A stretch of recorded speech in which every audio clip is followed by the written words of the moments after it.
श्री कृष्ण कन्हैया लाल की जय। श्री निजानंद स्वामी की जय। श्री प्राणनाथ प्यारे की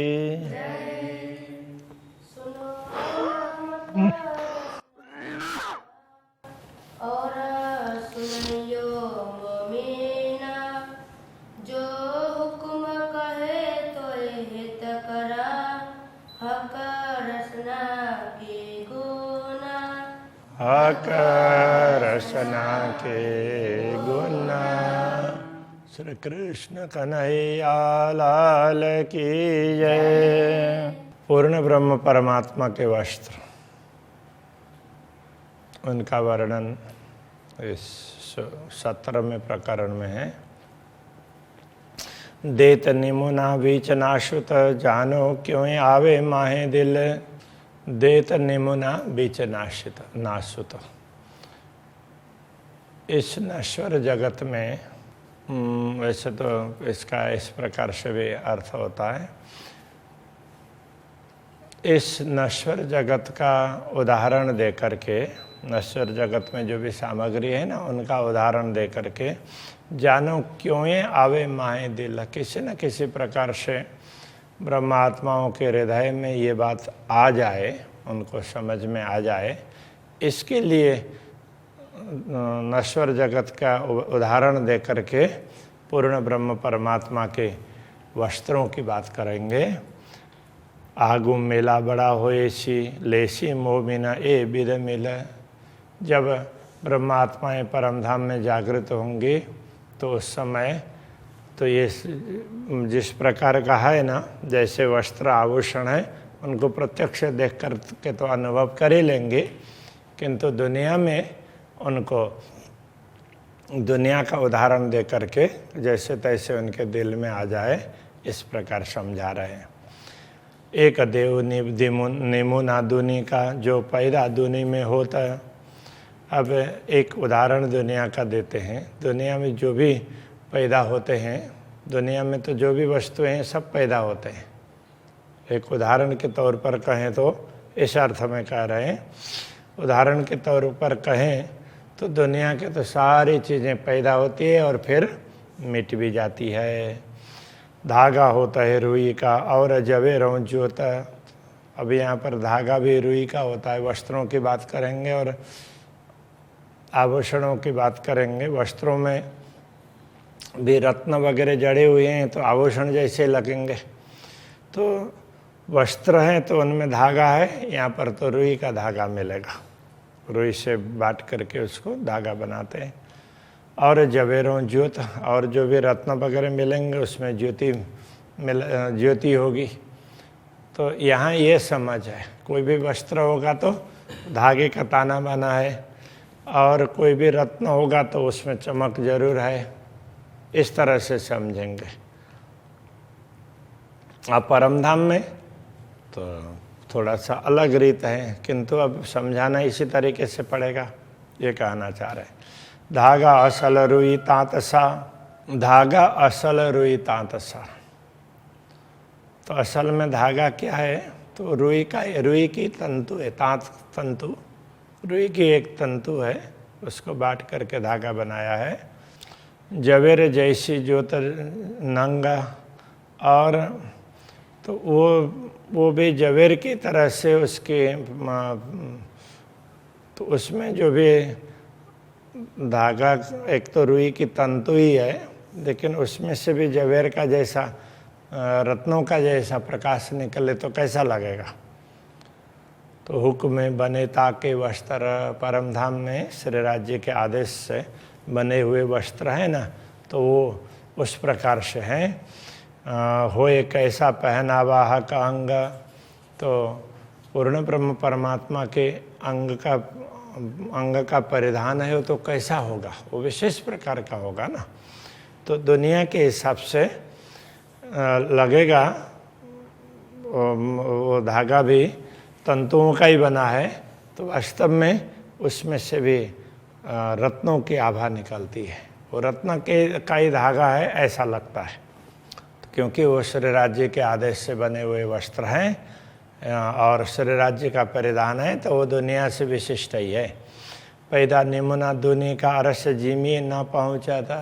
यद्यपि दुनिया की पैदाइश, दुनिया की सृष्टि की वस्तुएं परमधाम तक पहुंचती नहीं है, उनका उदाहरण कितना भी दें। दुनि निमुना का को एक ऐसी निश्वत दुनिया का उदाहरण पूर्ण ब्रह्म परमात्मा के लिए दिया जाए तो ये तो उसका संबंध ही नहीं है।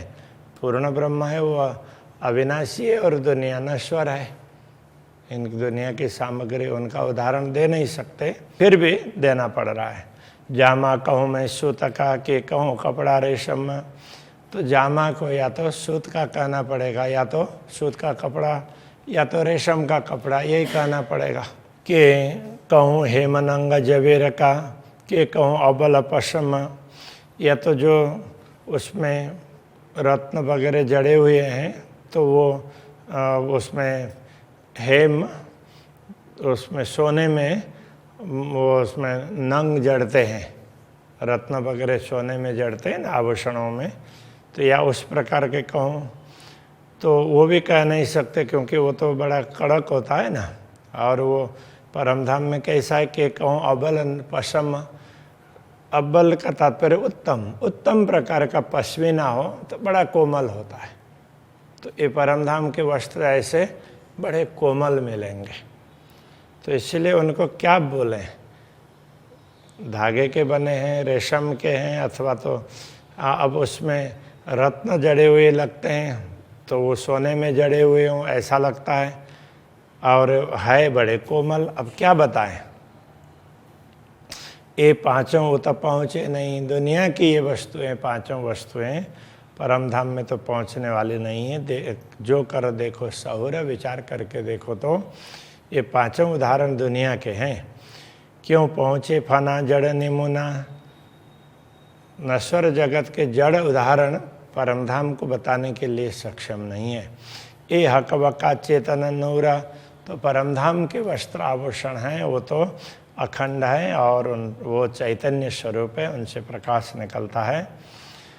क्यों कहूँ बक्का झिमिया के जवेर या वस्त्र, इस प्रकार परमधाम की भूमि के वस्त्र अथवा आभूषण, उनकी क्या बात करें, वस्त्र अथवा तो रत्न वगैरह उनकी क्या बात करें। शोभी रूह के अंग को शोभा कहिए क्यों कर, और वे वस्त्र आभूषण भी आत्मा के अंग को सुशोभित करने वाले हैं, इसलिए उनकी शोभा का क्या वर्णन करें। जो चीज़ पैदा झीमी की सो दूसरी कही जात, भूमि में पैदा होने वाली चीज़ें अंग से अलग मानी जाती है। चीज़ दूसरी वाहिदत्त में कैसे कर समात, परमधाम की वस्तुएं हैं वो अलग प्रकार की, वो अखंड शाश्वत है, तो वो परमधाम की वस्तुओं में दुनिया की कैसे समाएगी, तो उनकी तुलना ही नहीं हो सकती है। कहने का तात्पर्य ये है। हक इल्म चुप कर न सकूं, ब्रह्म ज्ञान के कारण पूर्ण ब्रह्म परमात्मा ने ज्ञान दिया है, इसलिए चुप भी नहीं रह सकते, और शब्द में ना आवे सिफत, और उनकी महिमा का शब्दों के द्वारा व्यक्त भी नहीं की जा सकती। ताथे हुक्म कहता है सुनो जामे की जुगत, इसलिए मैं तो कुछ भी कहने के लिए समर्थ नहीं हूँ, किंतु श्री राज्य का आदेश कहला रहा है, इसलिए हे ब्रह्मात्माओं आप ध्यान से सुनना, ये कह रहे हैं। श्री राज्य के जामे की जुगत, जामे की युक्ति कैसे, जामा किस प्रकार का है उसको जरा ध्यान से सुनना। पर कछु का निमुने बिना नजरों ना आवे तफावत, कुछ उदाहरण नहीं देंगे तो अंतर दिखाई नहीं देगा। तो चुप से तो कछु कया भला, कुछ ना कहें, मौन रहने से तो कुछ कहना ही ठीक है।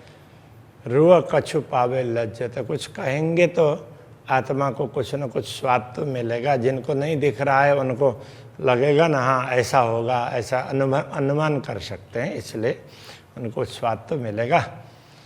ये दिल में ले देखिए, दिल में ऐसा लेकर के देखना।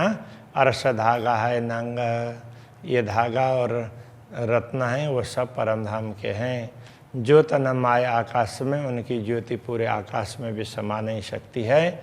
जो शोभे पहने हक अंग, जो श्री राज्य ने अपने अंगों में पहने हैं और उनकी शोभा है वो पूरे आकाश में समाती नहीं है। वस्त्र नहीं जो पहरे उतारिए, ए हक अंग नूर रोशन, ये ऐसे वस्त्र नहीं है जिनको पहनना और उतारना पड़े। ये तो श्री राज्य के अंगों का ही प्रकाश है, वो वस्त्र और आभूषण की तरह से दिखाई देते हैं।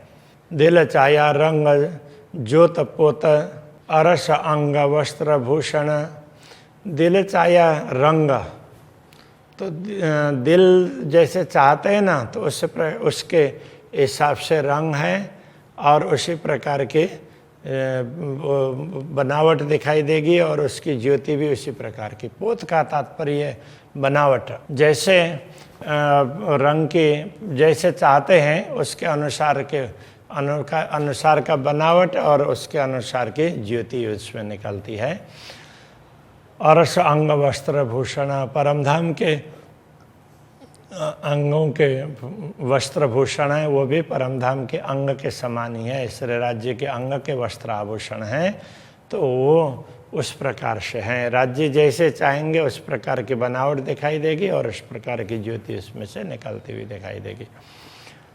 ये जो कई जुगत जामे की हक अंग का रोशन, तो ये जामे की युक्ति, जामे की बनावट की बात कही, वो श्री राज्य के अंग का ही प्रकाश है। और भांत सुख आशिकों पहने तन वस्त्र भूषण, अब वो यथार्थ में तो श्री राज्य के अंग का प्रकाश ही होता है, किंतु ब्रह्मात्माओं के लिए और भांत सुख आशिकों, ब्रह्मात्माओं को अलग प्रकार के सुख प्रदान करने हैं ना, इसलिए पहने तन वस्त्र भूषण, तो वो श्री राज्य अपने तन में वस्त्र और आभूषण मानो पहनते हैं, उस प्रकार से वो दिखाते हैं, पहने हुए की तरह से दिखाते हैं। नीला रंग इजार का, मी चूड़ी गुटी ऊपर, इजार का रंग नीला है और मी चूड़ी उनका जो किनार है उसमें वो चूड़ी है वो बहुत बारीकी से उसकी रचना है। घुटी ऊपर, घुटी के ऊपर, तो वो घुटी के ऊपर एड़ी और गांठ के ऊपर वहाँ पर जो उसकी चूड़ी है, चूड़ीदार इजार है, पायजामा है, तो चूड़ी में बारीक बारीक काम है। तीन पर झल के दावन, और पायजामा के ऊपर में तो श्री राज्य का जामा का किनार है वो झलकता है। दावन ये ऐसे नीचे उसमें हो तो उसके ऊपर में ये है, तो वो उसके ऊपर ये दावन है। हरी झाई आवत नजर, तो उसमें नीचे के हरे रंग का प्रकाश न उसके ऊपर से निकलता हुआ हो, उसके आभा निकलती है। रंग नंग बूटी कछुए लगत नहीं हाथ को, अब ये जामे में हो या इजार में कहीं भी अलग अलग प्रकार के रंग के रत्न जड़े हुए हों ऐसा लगता है, और उनकी बूटी फूल बुट्टे वगैरह बेल बुट्टे बनाए हुए हैं। लगत नहीं हाथ को, हाथ से स्पर्श करते हैं तो जैसे हम अपने वस्त्रों में बनाए हुए हैं, जैसे ये है तो हाथ में लगेगा तो उसमें वो चुभेगा नहीं, कुछ ऐसा लगेगा ही नहीं, एक जैसा ही लगेगा। ये सुख बारीक अरस के, परमधाम के ये बड़े ही सूक्ष्म सुख हैं, तो वो परमधाम के सुख अनूठे प्रकार के हैं। इन अंग का नूर अरसमो, इन अंग का नूर, तो श्री राज्य के अंगों से निकलने वाला प्रकाश से पूरे आकाश में छाया हुआ है, और ये उनमें अलग अलग प्रकार के रंग दिखाई देंगे लेकिन स्पर्श करने में लगता नहीं है। तो ऐसी ये बड़ी ही विशेष प्रकार की बातें हैं, तो उनसे अलग अलग प्रकार का सुख प्राप्त होता है। ये परमधाम के सुख हैं। जो त करे दिल चाहते, जैसे नरमाई अंग चाहे, जैसे चाहते हैं उसके अनुसार, दिल की चाहना के अनुसार उनसे प्रकाश निकलता है, और उनके चाहना के अनुसार, उनके अंग की चाहना के अनुसार उसमें कोमलता है। शोभा धरे दिल चाहती, शोभा भी उसकी दिल के अनुरूप है। जुबा खुशबोए कहीं न जाए, उनसे निकलने वाले सुगंध उसको जीवा के द्वारा क्या वर्णन करें, उस वर्णन ही नहीं हो सकता। चोली अंग को लग रही, अब जामा है ये तो ऊपर से लेकर के नीचे तक का भाग है।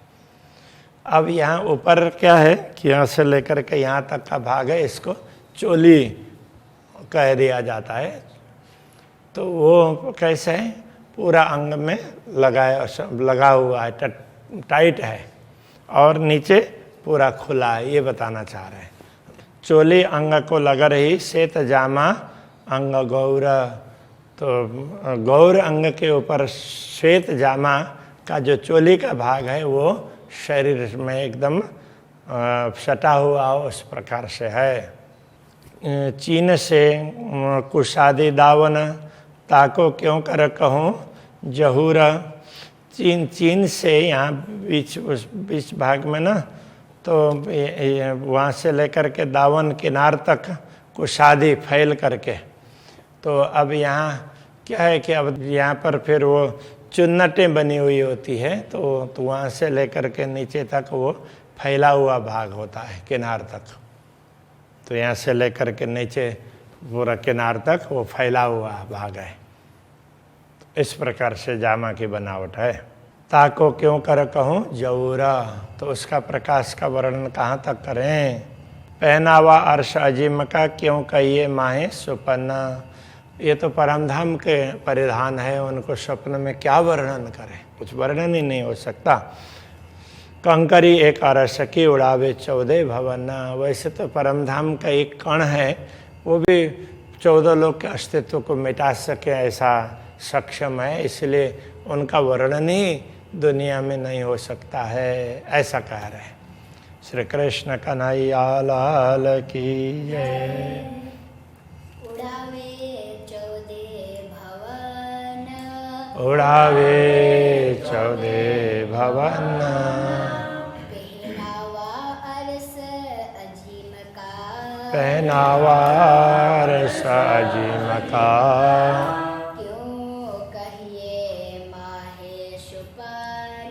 क्यों कहिए माहे सुपन्ना।